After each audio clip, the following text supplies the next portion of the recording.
Olá pessoal, sejam todos muito bem-vindos a mais um episódio do nosso podcast Código 3, o sexto episódio. Um episódio hoje com muita dúvida, um episódio um pouco controverso, mas a gente vai tentar desmistificar um pouquinho para vocês o que é cada coisa. Hoje nós temos aí uma novidade, estamos aí no estúdio novo, Carrec disponibilizando um estúdio novo aqui pra gente. Parabéns aí pros parceiros Carrec, ambiente muito gostoso aqui pra gente poder desenvolver o nosso podcast. Estamos aqui com a doutora Giovana Zarati, doutor Márcio Nakashima. Muito bem-vindos, obrigado mais uma vez aí pela participação. Doutora Giovana, vamos falar aí um pouquinho então do Stand and Play em Scoop and Run. Conta aí pra gente um pouquinho disso aí. O Stay and Play Scoop and Run, para quem não sabe, né, é a prática de permanecer na cena e intervir no paciente, seria o Stay and Play. E o Scoop and Run seria o transporte rápido, né? Mais voltado para o transporte rápido, mas sem deixar de fornecer ao paciente um suporte básico de vida. Então, se ele precisa de um controle de hemorragia, a gente tem que fornecer tudo isso antes de poder fazer esse transporte rápido. Como que surgiu essa ideia, né? Por que a gente está trazendo esse tema tão polêmico, assim, entre as práticas, entre os serviços de atendimento, tanto, sabe, o resgate rodoviário, resgate de transporte aéreo? Por que é um tema tão polêmico? Primeiramente, porque cada serviço tem o seu protocolo, tem a sua prática, tem a sua estrutura de serviço. Então, tem serviços que não têm suporte avançado, temos serviços que só tem suporte básico, temos serviços que têm diversas graduações de atendimento. Então, começa no suporte básico, tem o suporte avançado, às vezes tem um suporte aéreo de atendimento. Tem serviço que não tem profissional da saúde, né? Só socorristas. Tem profissional da saúde, né? Tem cidades que você liga no pronto-socorro, que vai buscar você a ambulância branca só com motorista, né? Então, tem com o condutor da ambulância. Então, a gente tem, principalmente aqui falando de Brasil e da nossa região, a gente tem diversas faces de atendimento, né?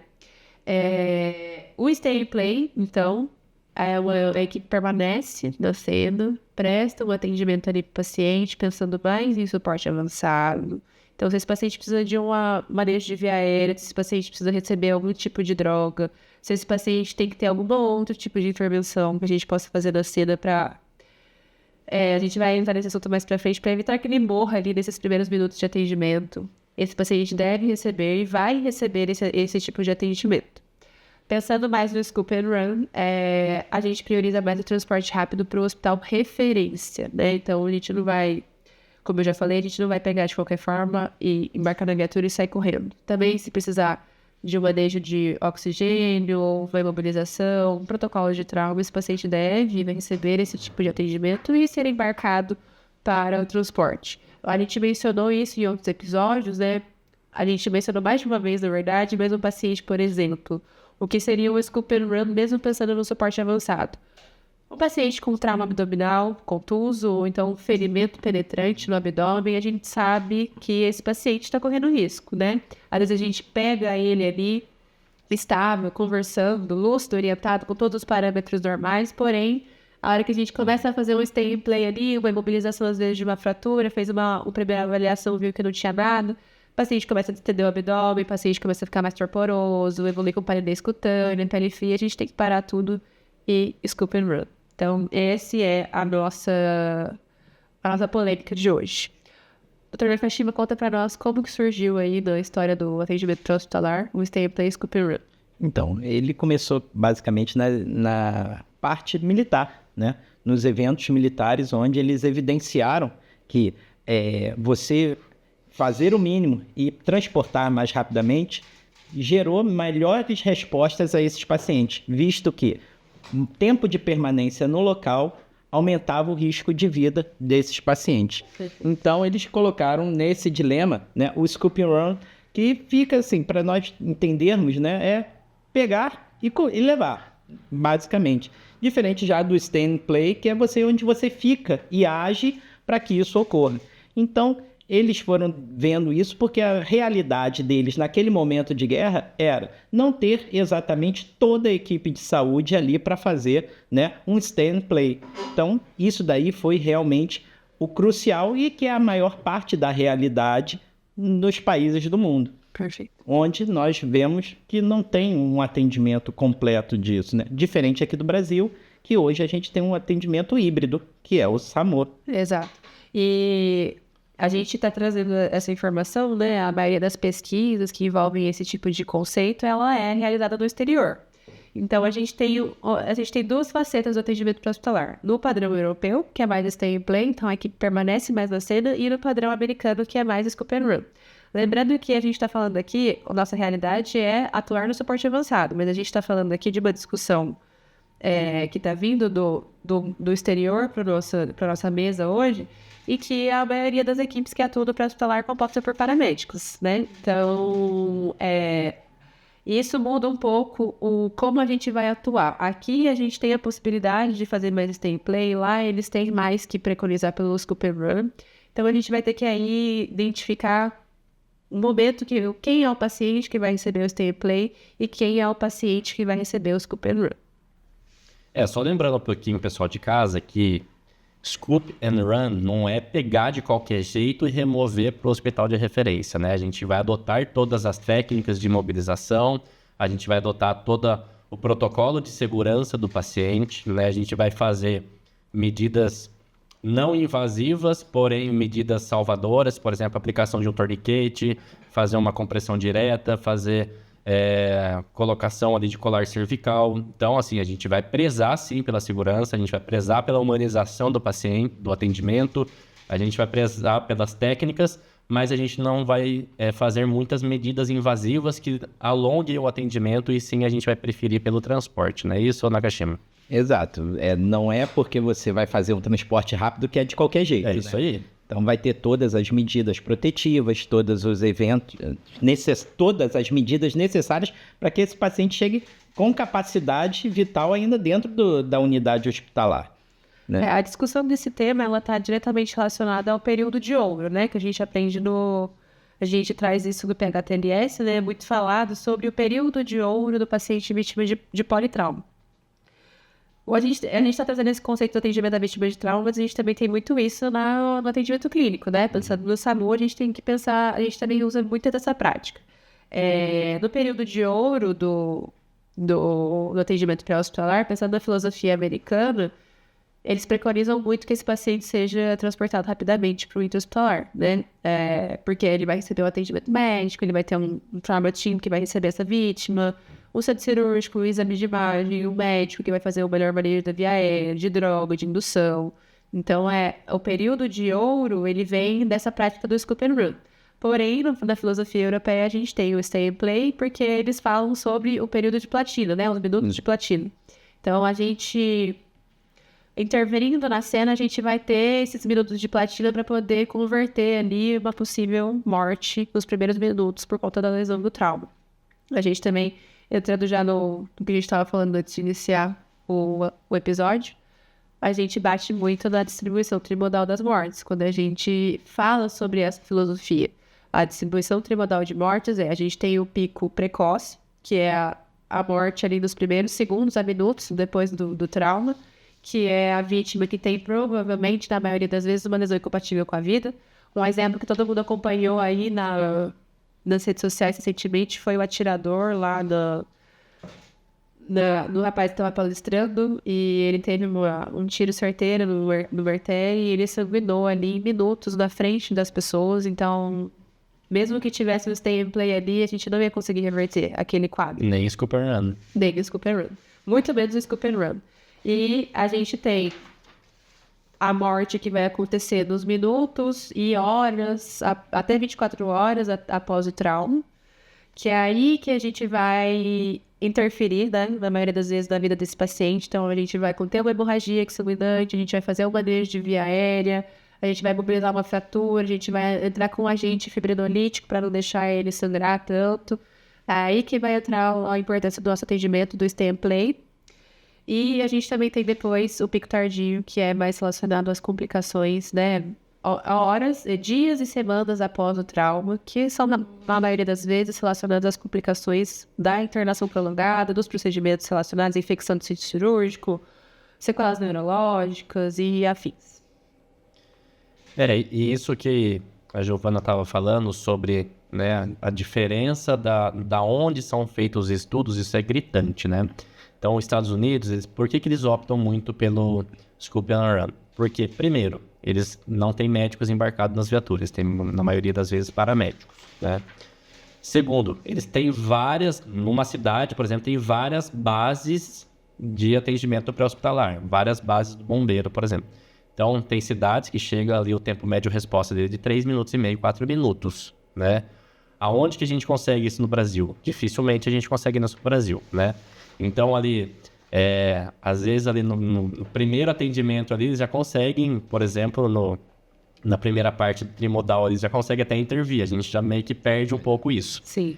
Segundo o que? Eles têm diversos centros de tratamento de trauma numa mesma cidade, né? E aqui, a gente, às vezes, numa cidade grande, às vezes a gente não tem nenhum. Então, por isso que eu acho que a gente tem que pensar, sim, no Scoop and Run, principalmente aí para o suporte básico, né? Mas, sendo o Stand and Play, eu acho que vale mais a pena a gente pegar mais da parte dos estudos europeus, né? Onde que eles têm mais ou menos a mesma realidade nossa, né? Lógico que eles são melhores, lógico que eles têm mais poder econômico mais avançado para dar maior suporte financeiro para o atendimento ao trauma, tudo isso, mas é um pouco mais próximo da nossa realidade, então por isso que acredito eu que adotar o Stand and Play aqui no Brasil sim, seria melhor para o paciente. Com certeza. É isso que a gente vai entrar nesse mérito agora, né? Os fatores que influenciam a escolha do método. Agora, voltando mais para a nossa prática, né? A nossa prática aqui na nossa região, a nossa prática de atuação. A natureza da lesão do paciente, do caso desse paciente, do trauma desse paciente vai influenciar muito na decisão de conduta, né? Então, por exemplo, a gente falando da real sobre o atropelamento de trem com amputação traumática. Se a gente não contivesse aquela hemorragia, a gente não ia chegar com a paciente viva. Ponto. Então, a gente tratou um X e a gente teve a possibilidade de stay in play e tratar o A da paciente e o B dela. Então, assim, o C também, com outras medidas, mas o maior cuidado que ela precisou, ela conseguiu, a gente forneceu para ela. Se a gente não fornecesse, provavelmente achava essa paciente já em parada cardiorrespiratória, né, dentro da unidade hospitalar, por mais próximo que fosse, a paciente estava sanguinando. E o retorno que a gente tem é que essa paciente está viva até hoje. Então, a gente permaneceu no Sedani, se eu não me engano, em torno de 30 minutos. Depois eu fui dar uma olhada no horário do atendimento. De 30 a 40 minutos, a gente permaneceu na cena desde a chegada até o aviso para a central de regulação que a gente estava em deslocamento. Então, foi feito todo o cuidado que ela precisava ali, que ela tinha indicação de receber, ela respondeu bem e a gente conseguiu entregar essa paciente viva e a gente conseguiu, né, a paciente está viva até hoje. Então, o stay in play para ela foi fundamental. Talvez se ela tivesse sido socorrida por um popular, ou então se ela tivesse sido fornecido um suporte básico, que não tivesse tido um tratamento efetivo para ela tivesse evoluído para alto, né? Sim. Então, a natureza do trauma é muito importante. Pensando agora em outro caso que a gente não consegue manejar muito bem no pré-hospitalar e caso clínico que a gente precisa conduzir. Às vezes, um edema agudo, né? Um paciente, a gente consegue tirar o paciente da insuficiência respiratória aguda com uma VNI. VNI a gente não tem disponível no pré-hospitalar. E a gente consegue até ventilar esse paciente acordado, mas é extremamente desconfortável, né? O paciente fica combativo, ele tá hipóxico. Então, assim, a gente fornece ali uma droga para controle pressórico, né? Um diurético de alça rápido e scoop and run, né? Esse paciente, se ele continuar nessa hipóxia, ele vai evoluir com insuficiência respiratória, a gente vai precisar entubar. E entubar um edema agudo é muito difícil, né? O paciente não tem volume pra gente fazer. Então, é um tipo de cena que a gente precisa scoop and run. Uma cena que a gente precisa ficar do stay and play, da maioria das vezes, deveria ser, é uma parada cardiorrespiratória, né? Isso daí também a gente tem que ir avaliando, mesmo que você opte inicialmente, isso que você falou inicialmente eu acho que é de grande importância. Você decidiu um stand and play, mas a sua cabeça pode estar o skip run lá, a qualquer momento você migrar para isso sem problema algum. E a equipe ter noção disso, que você decidiu aquilo, mas que você mudou naquele momento, num gap de alteração né? Aquilo botou, foi um evento traumático, mas de repente você começou a perceber abdômen distendendo, uma dor abdominal e hipotensão, taquicardia, e você decidiu isso. Isso é de grande importância. E também a gente, do evento, não só esse sanguinante que você falou, mas também hipoxemia, e mataria aquela paciente. Com certeza. Com certeza ela, porque ela não teve associado o seu TCE. Então, tudo isso tem que ser analisado, assim, é uma conversa que nós temos que ter, mas as decisões podem ser mudadas a qualquer momento e a equipe estar ciente disso, né? Para não haver conflito. Não, mas ia fazer? Não vai? Não. As coisas mudaram e a gente vai decidindo a cada ponto por isso. E a gente pega muito desses estudos baseados no trauma, né? Se a gente pega num evento clínico, a estabilização muitas vezes, foi o que o Eduardo falou, nós vamos levá-lo para um centro, talvez que não seja um centro de trauma. Nós temos a alteração geográfica, pode ser distância, pode ser tempo. Você pode estar, às vezes, no centro de São Paulo, mas para você andar 2 quilômetros... Meia hora. Exato. Então, assim, a sua decisão vai ter que ser tomada ali também por esses conhecimentos. Então, é geográfico, é um conhecimento de tráfego, como é que está, horário. Quantas vezes a gente saiu aqui, é horário escolar, é horário de saída de fábrica, e a gente tem que decidir tudo isso no local, se vamos intervir ou não, ou vamos fazer. E, como no episódio anterior foi bem falado, muitas vezes o paciente vai receber o melhor atendimento dentro da viatura. Isso aí. Sim. Pegando um gancho um pouquinho, igual a Giovana falou, né, sobre uma PCR que a gente tem que fazer o stand play, mas pode mudar de uma hora para outra, né? Então a gente está lá na PCR, o paciente está em parada cardíaca, a gente está lá no stand play, a gente está lá investindo no paciente. Se o paciente apresentou o retorno da circulação espontânea e a gente identifica que a causa da PCR dele pode ter sido um infarto agudo do miocárdio, o que esse paciente precisa agora? Ele precisa de cateterismo, né? Ou precisa de uma trombólise. E aí vai ser o scoop and run, né? Então, estava no stand play e agora a gente vai fazer o scoop and run. Vamos transferir esse paciente o mais rápido possível agora, né? A gente vai evitar de perder tempo aqui agora, porque ele precisa de outro suporte agora, né? Então, pode mudar muito isso de uma hora para outra. Outro ponto importante também que o Dr. Nakashima mencionou é a distância, né? Então, a gente tem que levar em conta isso de stand play e scoop and run. Se a gente chega numa cena, por exemplo, que a gente identificou um trauma, por exemplo, uma colisão auto-atepária. E esse paciente ali tem um sinal de trauma abdominal. Ele começa a ficar mais torporoso, aí começa a ficar com a pele fria, começa a ficar com rebaixamento do nível de consciência. A gente está vendo que o A dele está deteriorando porque o C dele está prejudicado. A gente vai evitar de intubar esse paciente na cena, perder um tempo ali manejando droga, otimizando esse paciente para intubação, porque a gente também vai ter que ter esse cuidado, pré-oxigenação, controle de droga, ressuscitação para intubação, né? Porque o C dele está comprometido. Então, às vezes, ele tem uma via aérea pérvia, ele ainda não tem uma queda de líquido, ele satura bem na máscara do redolante. Scoop and run com esse paciente, porque ele vai precisar ir para a mesa, para o centro cirúrgico, né? E essa importância aí da distância. Ele tem um A que está afundando por conta do C. O hospital está a 15 minutos de distância. Será que eu perco 15 minutos na cena para intubar e percorro mais 15 com o C dele comprometido, correndo o risco dele entrar em parada cardiorrespiratória por hipovolemia? Ou eu já vou no scoop and run com uma máscara não redolante para economizar esses 15 minutos de cena? Que às vezes não são 15 minutos. Às vezes eu tenho alguma outra intercorrência. O paciente afunda na minha mão na cena e eu não consigo nunca mais sair dali com aquele paciente vivo. Isso aí faz toda a diferença. Eu já peguei atendimentos muito parecidos, né? Ocorrências muito parecidas, porém com distâncias para referência diferente, né?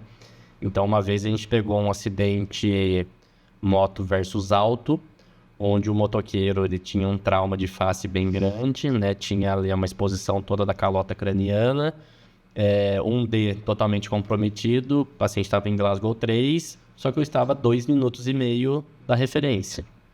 O que eu fiz, né? Imobilizei, tomei todo o cuidado de imobilização, todo o cuidado de cervical. A gente retirou ele da cena, embarquei na viatura, passei uma máscara laríngea rapidamente nesse paciente e removi esse paciente, né? Por quê? Daqui 2,5 minutos ele estava lá, já era um paciente um pouco mais obeso, era um paciente que eu ia ter uma dificuldade maior de fazer uma intubação lá na cena. Então, vamos preferir entubar esse paciente onde a gente tem mais gente, onde a gente tem mais luz, tem mais equipamento, tem mais espaço, tem melhor posicionamento do paciente. E já peguei também um outro caso, que eu estava mais ou menos uns 20 minutos de distância da referência. Foi uma moto versus anteparo fixo, onde o paciente também estava com um grande comprometimento na letra D, estava rebaixado, e ele estava com um sangramento na via aérea, porém a gente não conseguia abrir a boca desse paciente. Ele estava com uma luxação de mandíbula, a gente não conseguia abrir a boca. E aí a gente teve que adotar para o stay and play, a gente teve que fazer uma cricostomia cirúrgica na cena para poder estabilizar esse paciente, cuidar da via aérea dele, proteger a via aérea dele para a gente poder transportar com segurança. Se a gente faz o scoop run nesse paciente, esse paciente morre no meio do caminho, né? Então, a população, às vezes, a gente fica muito, quando está o suporte avançado, principalmente, fica preocupado. E aí, se não vão remover logo, se não vão levar logo, fica batendo na viatura, não vai levar, vai deixar morrer dentro da ambulância. Não, a gente está ali para a gente cuidar, para a gente fazer com que esse paciente não morra no meio do caminho, né? Então, eu sempre falo, né? Quando tem um bom suporte avançado, com equipe treinada, com equipe bem composta, com profissionais de excelência, com equipamentos, com medicamento, o hospital chegou até o paciente, né? Então, a gente, como o hospital está lá no paciente, a gente pode avaliar esse paciente de uma melhor forma e a gente vai ali definir se tem alguma coisa para a gente fazer ali dentro da viatura, né? Para a gente cuidar desse paciente, ou não, ele precisa de algo mais complexo, ele precisa de um centro cirúrgico, por exemplo, como a Giovana falou, no trauma penetrante abdominal ou no trauma penetrante torácico, que a gente não vai ter muito o que fazer na viatura. E a gente vai optar por fazer medidas rápidas e transportar esse paciente o mais rápido possível. E isso também entra no mérito dos recursos, né? Isso aí, com certeza. Com certeza. Então, ou você está na regulação médica e você despachar um suporte básico para PCR porque a USA está empenhada em outro atendimento, tem que ter essa visão de que para a básica é stay and play. A básica vai chegar num tempo de resposta melhor do que a USA, que está empenhada. A básica tem recurso humano. A básica tem um desfibrilador e tem uma pessoa para fazer compressão e para ventilar. Mas não tem manejo de via aérea, não tem droga. Às vezes é um ritmo que não é chocável, esse paciente precisa receber droga vasoativa. Às vezes a chegada da básica no local e uma desfibrilação precoce faz total diferença no prognóstico desse paciente, né? Como a gente já mencionou aqui, e já aconteceu na nossa prática, né, de unidade de suporte básico reverterem para PCRs aqui no nosso município, né, de onde a gente está. Então, tem que ter toda essa noção, a equipe básica do local também, que tem que estar com nesse contato com a regulação médica, com a regulação que seja, para poder informar sobre a situação do local, para poder falar, doutor, médico, aqui tá assim dessa forma, não chocou, já tô no 3º ciclo, e agora? Scoop and run. Né? Então... Ou ao contrário, né? O suporte avançado já tá chegando aí para ajudar vocês, para apoiar vocês. Vamos fazer o stay and play aí, continue aí, que eles já estão chegando. Exatamente. Então vai ser mais rápido o suporte avançado chegar até vocês do que vocês se deslocarem até a referência, né? Tudo Então, isso faz diferença na sobrevida do paciente, né? E a decisão também ajuda na hora que você decide. Aqui a gente não vive isso, né? Na maior parte das cidades do interior, nós vamos ter uma referência de trauma. Mas numa capital que você é um evento neurocirúrgico, algum evento clínico neurocirúrgico, um TCA grave, mas às vezes o mais próximo de você não vai ter aquela possibilidade do neurocirurgião ali, e você opte por levá-lo para o local com maior referência, aí aquilo que poderia ser um scoop and run virar um stay and play para você conseguir chegar até, não a sua referência mais próxima, mas a referência mais adequada ao paciente, né? Sim. Então, isso daí também, isso tem que estar todo momento passando pela nossa cabeça na hora da decisão, né? E não ficarmos presos a uma coisa só e nem travarmos, né? É um ponto que a gente sempre bate aqui, né, nas nossas discussões, que a PH não tem lugar, não tem espaço para TR. Então, às vezes a gente quer chegar naquele paciente lá com acesso calibroso, entubado, olha só, trouxe o paciente entubado para você não vai precisar. Da mesma maneira que o outro lado, às vezes também a gente é julgado. Nossa, mas entubou? Por que você entubou? Não pegou acesso? Não pegou acesso, o paciente não fez tal droga. Então, é um campo de batalha, é um campo minado, né? Se você faz tudo e às vezes perde tempo o colega que está recebendo briga com você, porque o paciente tem o trauma abdominal, ou então se você leva porque você identificou esse trauma abdominal precocemente e deixa de manejar a via aérea, novamente, não negligenciando o paciente, mas você deixa de manejar a via aérea do local para manejar já dentro do intra-hospitalar, o colega, poxa, mas você não tomou? Então, tudo isso impacta na sobrevida do paciente. A gente tem que deixar esse ego de lado, se ele não tem que existir, mas se ele existir, não é o que eu quero fazer para o paciente, não é o que eu quero tomar, a gente adora fazer procedimento, mas não é o que eu quero fazer, e sim o que o paciente precisa receber, né? Então, O paciente pede, né? Aquilo que ele pede que a gente vai fazer, não é? porque eu adoro fazer stay play, adoro resolver o paciente, é um paciente redondinho, o melhor possível para o intra-hospitalar. Mas isso é o que a Giovana gosta de fazer, não é o que ele está precisando, às vezes, na hora ali do acidente, né? Isso pode acontecer, né, Giovana? A gente às vezes vai num trauma, né? A gente embarcou o paciente na viatura, estão lá tentando pegar acesso, não consegue pegar acesso, a gente tenta na jugular, não consegue pegar na jugular. E aí, vamos pegar um acesso profundo, que a gente vai demorar ali uns 20 minutos, quando num ambiente estéreo, coisa que é difícil fazer dentro da viatura. Com certeza. Ou a gente vai fazer o Scoop and Run levar para referência, né? Pode ser que a gente chegue na referência sem acesso, infelizmente, né? Pode ter um paciente que está acordado, aí a gente fica receoso de fazer troço, dói. Dói, né? E tem paciente acordado, mesmo fazendo com gel no periférico, não, beleza, né? 3 picadas, 4 picadas, 5, depois 10 picadas, doutor, não aguento mais, né? Tô sentindo dor, né? Então, tudo isso a gente tem que avaliar. E é importante a gente ter essa ponte, né? Igual a gente falou no episódio passado lá com o Dr. Guilherme Podolski, a gente conhecer as pessoas que estão trabalhando na referência, o pessoal da referência conhecer as pessoas que estão trabalhando no atendimento pré-hospitalar, é isso, né? Pô, se a Giovana trouxe um paciente sem acesso, que, pô, esse paciente provavelmente está muito difícil pegar um acesso, porque geralmente ela não traz paciente sem acesso, geralmente ela traz o paciente o mais redondo possível. Se o Dr. Nakashima, que é um anestesista, não trouxe entubado, porra, né, vamos chamar mais gente para ajudar a gente a entubar, porque deve estar zica mesmo essa intubação, né? Então, é importante a gente ter essa união do pré com o intra-hospitalar, pensando nisso também. A gente teve na ESP emergência, né, Eduardo? E uma das discussões foi essa. Não exatamente stay play, scoop and run, mas essa briga, né? Esse embate do pré-hospitalar com o intra-hospitalar. Então, às vezes, a gente estava em São Paulo, né? Então, a gente estava falando sobre referências muito específicas e sobre grandes centros de atendimento.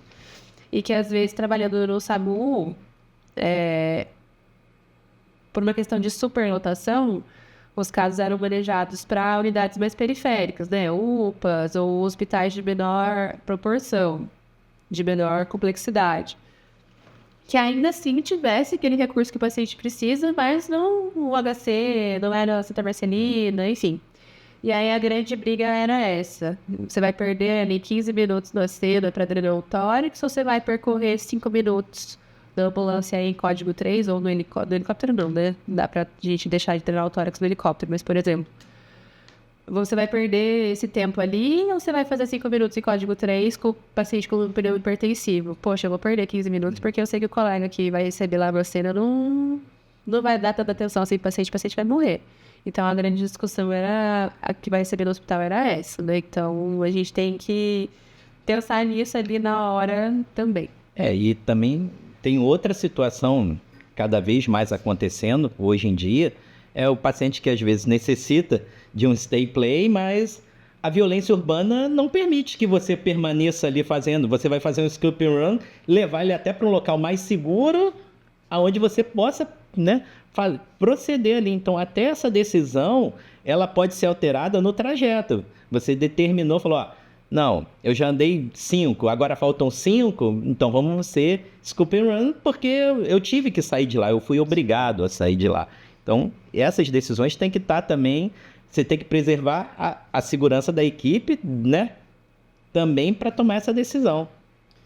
E também, né, o Nakashima, não só sobre também a violência, sobre a exposição da vítima, né? Então, a vítima está lá no chão, uma parada cardiorrespiratória, um monte de gente em volta, gravando, filmando, tá expondo a vítima, né? E aí, o que eu faço?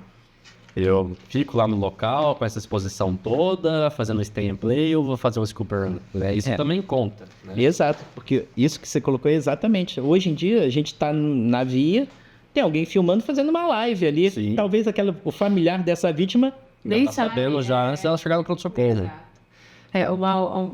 A gente vai entrar daqui a pouco na discussão dos artigos, mas um ponto importante que a gente precisa fazer stay and play, a gente é praticamente obrigado a fazer stay and play, é incidente com múltiplas vítimas, né? Isso aí. E que o recurso para transportar esse incidente de grande vulto, esse grande número de vítimas não é equivalente. Então, às vezes, eu tenho 3 viaturas para 40 vítimas. Né? Enquanto a gente espera os outros recursos chegarem, enquanto a gente espera as outras ambulâncias retornarem do hospital, porque elas já levaram as vítimas, a gente vai fazendo stay and play nas lonas, porque o paciente precisa entubar, porque às vezes precisa drenar um tórax, às vezes precisa... Né? Então, a gente tem fazer uma mobilização, o paciente está com dor, então a gente precisa fazer todo, e a gente é obrigado a fazer stay and play, né? Para poder salvar aquela vida ali e poder ajudar aquela vítima, né? E não precisa ser nem tantas vítimas, né, Giovanni? Você imagina a gente chega com suporte avançado, temos lá 3 vítimas. Conseguimos transportar as 3 vítimas?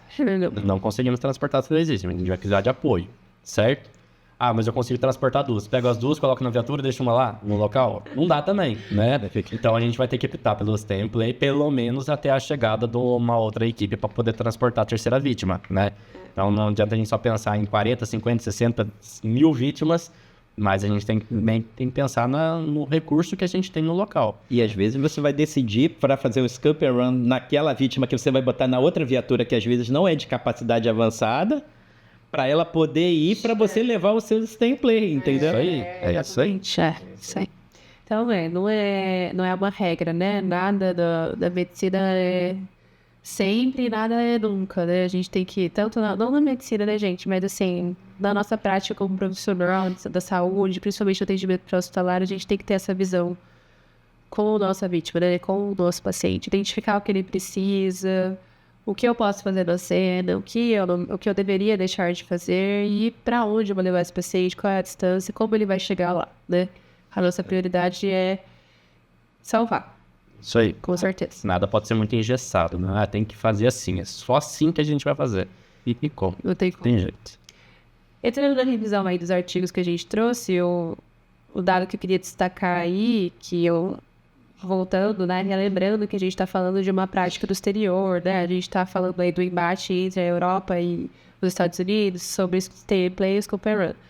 O primeiro artigo que a gente trouxe, ele defende o scoop and run, porque ele traz um dado que é um pouco alarmante, que é que a cada minuto que essa vítima permanece fora do hospital, ali na cena, ou então do transporte prolongado, ela tem um incremento de 5% da chance de morte. Então, a cada minuto que ela passa ali, está aumentando 5% da chance dela de ir a óbito por conta dessa lesão. Voltando um pouco da questão que a gente ouviu lá na ESP Emergência, a gente tem esse dado, mas a gente também tem um dado de que a cada minuto que uma vítima fica sem a RCP, né, sem o retorno da circulação espontânea, ela perde 10% da capacidade cerebral. Sem a compressão torácica. Sem a compressão torácica. Isso. Ela perde 10% da capacidade dela cerebral. Então, a gente vai transportar essa vítima sem o benefício do compressor torácico, vai ficar 10 minutos ali sem fazer a compressão torácica, acabou, né? Acabou pra ela. E voltando um pouquinho no scoop and run, né? Só pra... Lógico que dá pra gente fazer o scoop and run e no meio do caminho a gente fazendo outros procedimentos. Com certeza. Pô, pra conseguir na cena pegar um acesso, mas não conseguir ainda fazer a infusão do volume, né? Então, na cena, a gente vai fazendo infusão de volume, a gente vai fazendo infusão do fibrinolítico, a gente vai fazendo infusão de analgesia, né? A gente vai fazendo uma melhor mobilização, monitorização, coloca torniquete, reposiciona torniquete e cuidando dessa vítima durante o deslocamento também. Ninguém vai deixar a vítima lá atrás, vai lá na frente da ambulância e vambora. Teve um dia que me perguntaram se a gente, como que entubava paciente com ambulância em movimento. Não é assim também, né? Essas coisas a gente não faz, né? Coisas possíveis e impossíveis. Pegar acesso com ambulância em movimento não dá, fazer o intraósseo, entubar, fazer um procedimento invasivo, não tem como. É o mínimo do suporte, é o BLS ali, é o suporte básico. Trocar o soro, fazer uma medicação, uma mobilização. E o ponto importante que a gente discutiu no episódio com o Dr. Guilherme é se a gente tem esse benefício, por que não fazer um FAST, né? O FAST não precisa ser com a ambulância parada, a gente consegue fazer Sim. com a ambulância em deslocamento, né? E o que não impede também, durante o deslocamento, né? Por exemplo, o paciente piorou. O paciente estava em Glasgow 10, agora está Glasgow 6, começou a ficar com aquela respiração ruidosa, eu não tinha entubado porque eu tinha optado pelo Scoop and Run. E aí, o que eu vou fazendo durante o meu transporte? O paciente está piorando. Vamos preparando. Vamos preparando material, vamos preparando medicação. Tá tudo preparado. Condutor, para a viatura. Para a viatura, 30 segundos faz a intubação, fixa o tubo, vambora de novo. E assim vai. Sim. E conversando até com o condutor, né? Que ele falou, olha, eu só vou ter agora para parar, porque agora eu vou pegar a rodovia, eu só vou ter daqui a não sei quantos quilômetros. Assim, a gente precisa ter toda essa conversa no deslocamento do paciente. E voltando da questão da Europa e prática europeia e prática americana, foi visto que o tempo de permanência na cena do Stay and Play é em torno de 18,5 minutos. Então, se a gente opta pelo Stay and Play, a média ali de tempo que a gente permanece na cena é de 18,5 minutos. E no Scoop and Run, a gente tem uma diferença de só 5 minutos. Então, assim, reiterando, a gente não cata e leva, né? A gente vai fornecer um suporte mínimo que esse paciente precisa receber e o Scoop and Run. Mas a gente tem uma diferença só de 5 minutos, baseado em todos os casos. É uma coisa que importa bastante, porque é esses 5 minutos que às vezes pode salvar a vida da pessoa. Lembrando que esses 3,5 minutos, né, do Scoop and Run, tem toda a parte de chegar na cena, avaliar a cena, ver segurança da cena, sinalização da cena, atendimento, imobilização de cervical, imobilização de um fêmur, né, colocação de uma cinta pélvica, né, embarcar o paciente na viatura. Então isso leva tempo, a gente não vai, como a gente falou, né, a gente não vai colocar o cara de qualquer jeito, né, não é um pedaço de carne ali, coloca dentro da viatura e vamos embora de qualquer jeito, não é? Então, mesmo fazendo Scoop and Run lá, pessoal, média de 3,5 minutos. E isso aí. E a gente vai vendo também, nesse fato, né, você tem que decidir também se o paciente está no melhor momento dele, é um paciente que você já determinou, já diagnosticou, e que ele está naquele, às vezes, no melhor momento para se receber todos os procedimentos que nós decidimos fazer a ele. Então, o paciente está agora estável, mas tem um abdômen distendendo. Vou gastar tempo? Talvez, se você não gastar aquele tempinho ali, pouco, para pegar um acesso, daqui a 3, 4 minutos, quando ele sanguinar, você já não consegue mais um acesso venoso dele adequadamente. Então, assim, tudo isso tem que estar na sua cabeça, trabalhando a todo momento. Então, até a decisão das pequenas atitudes tem que ser feitas ali, vendo se aquele é o melhor momento e se é um paciente que já vai, com certeza, deteriorar.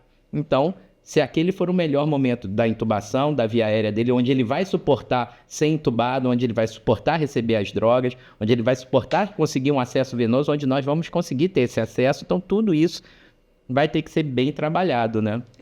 Outro dado importante também que estava nos artigos que a gente trouxe para discussão só a existência do atendimento pré-hospitalar já reduz por si só 25% das mortes. Então, só da gente ir lá, fazer o mínimo, a gente já está intervindo na vida dessa vítima. E assistência pré-hospitalar pode ser o suporte básico, não precisa nem ser o avançado. Com certeza. Então, assim, só de ter ali uma assistência pré-hospitalar que reduz 25%. Não precisa ser nem a melhor assistência hospitalar, né? Com mais recursos, não estou falando melhor de técnica, né? Mas de recursos, de tripulação de viatura, a gente já consegue melhorar em muito o número de morte. Bom, a gente está trazendo esses artigos internacionais, né? E eles falam muito sobre o Scoop and Run, mas o que a gente pode concluir aqui entre a gente é que o aumento de tempo da cena não é igual ao aumento da mortalidade. Isso aí. Tudo que a gente consegue fazer ali para estabilizar e tirar esse paciente de uma urgência, de uma iminência de morte, com certeza vai ser muito benéfico para ele já no intra-hospitalar. Tudo depende, né? Depende da abordagem, depende de cada caso, depende da distância, depende do paciente, depende da idade do paciente, às vezes depende do caso, se é caso clínico, se é caso cirúrgico. Às vezes no clínico, muitas vezes a gente já consegue resolver a vida desse paciente, né? O cara que tá lá recebendo, o médico que tá recebendo a gente na emergência, falou assim, não, é porque vocês trouxeram, já trataram o cara, né? Então, Depende muito, né? Não dá pra gente seguir, vou seguir o americano, vou seguir o europeu. Aqui a gente tem que fazer uma coisa híbrida, né? Igual a Nakashima falou no início. Não tem jeito. É isso aí. E mantendo também aquilo que você falou, Eduardo, é muito importante sobre mesmo os eventos com atitudes diferentes. Nós não ficarmos nessa... e fazer o debriefing. O debriefing eu acho que é o mais importante a cada evento desse. Por que você decidiu isso? Por que naquele dia você decidiu diferente? E isso daí ser uma forma de vermos o que nós poderíamos ter feito de melhor, de pior, né? O que a gente não fez adequadamente, né? O que nós poderíamos ter melhorado naquela situação. Então, não só as atitudes tomadas na hora, mas como também conversar depois sobre as atitudes que nós fizemos e ver o que a gente pode melhorar e trazer isso a debate, assim, sem medo de debater, sem medo de conversar sobre isso, porque isso aqui não é um embate, né? Não é um julgamento, né? É isso aí. É isso, pessoal. Então, estamos chegando ao final desse episódio. Acho que foi um episódio um pouco mais curto, mas um episódio fundamental, de muita importância. Se a gente for ficar falando aqui sobre ocorrências, que a gente optou pelo Stand and Play, pelo Scoop and Run, a gente vai ficar o dia inteiro aqui falando, né? Gostaria de agradecer aí a doutora Giovana, ao Dr. Márcio Nakashima, agradecer a vocês, ouvintes. Sigam lá a gente no nosso Instagram, siga a gente lá no nosso YouTube. Dê o like lá no nosso vídeo, caso você tenha gostado. Se não gostou, dê um like lá também. E... Digam aí, né, o que vocês acham nos comentários. Comentem, né? Interajam aí com a gente pode pegar uma interação de vocês, a gente comentando aí nos próximos episódios. E muito obrigado aí pela audiência. Grande abraço.